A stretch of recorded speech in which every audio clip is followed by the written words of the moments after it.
Zamsu Production YouTube channel thir tu te in zawain chibai kan book acheu khongai taka kan channel hi minlo subscribe saka minlo share saktin turin in khongai na kan ngen ngal buke China Foreign Minister chuan Taiwan hi America ramani lo wati China le America ten Taiwan anin chu na boruaka thule hla tam le a Chinese Foreign Minister Wang Yi Pelosi chunga anram thinrim na ala dei lo sia aron soi chuak le ta America tel to na hi chuan khovel khoi huna po mai boine na zui nge ya US in Taiwan Strait aron chet dan hi khovel ram tu main an thiam lo ati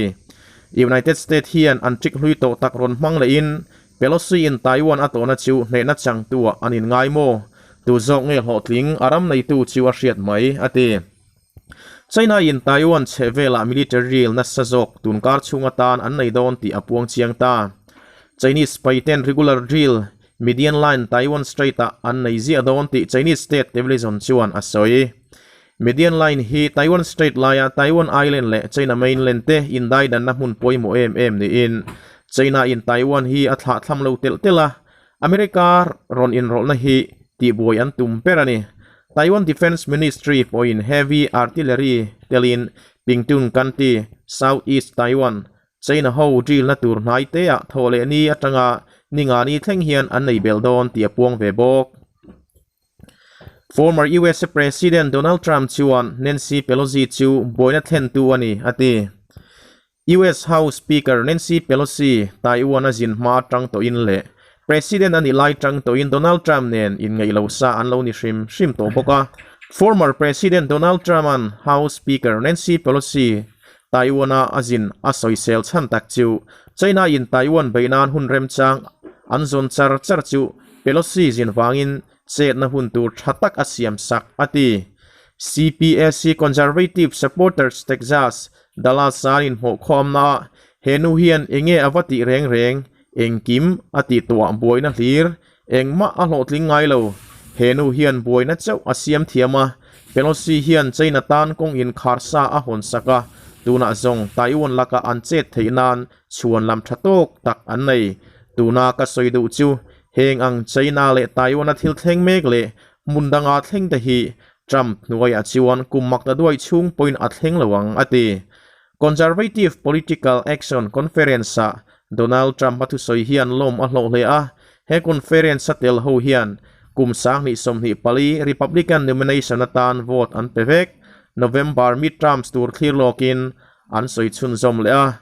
kan mo hun loka hian American civilization chiat le that tur ain ngat na sel le a ama a in kan tho na satangai radical left te kan bai a hun voi ni kadinga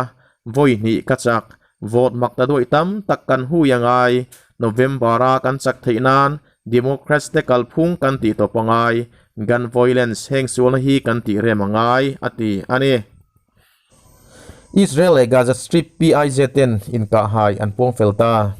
tu in jing khovar vartian khan Israel e PIZ-10 inkahhai an pong felta ma se inkahhai an nei chung hian PIZ-10 rocket an kablut reng thowa Sderot Ashkelon Beersheba 10 an tur na sabik le ani Israeli operations nei to renga Gaza Strip lam 10 inkahhai an zom lo chuan operation chun zom le ani ngal thrina Egyptian palai heu an pharboi man le nge ani Israel Defense Force 10 Prime Minister Yair Lapid thupek an ngak ringa UN Middle East Peace Envoy for Venezuelan chuan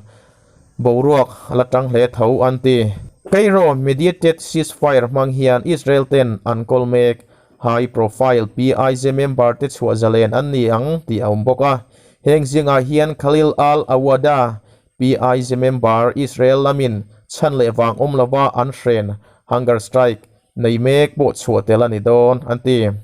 Prime Minister Yair Lapid and Defense Ministry headquarter Tel Aviv defense how to the meeting nei puin darkar somni palichung boruak ngai chan anrot ani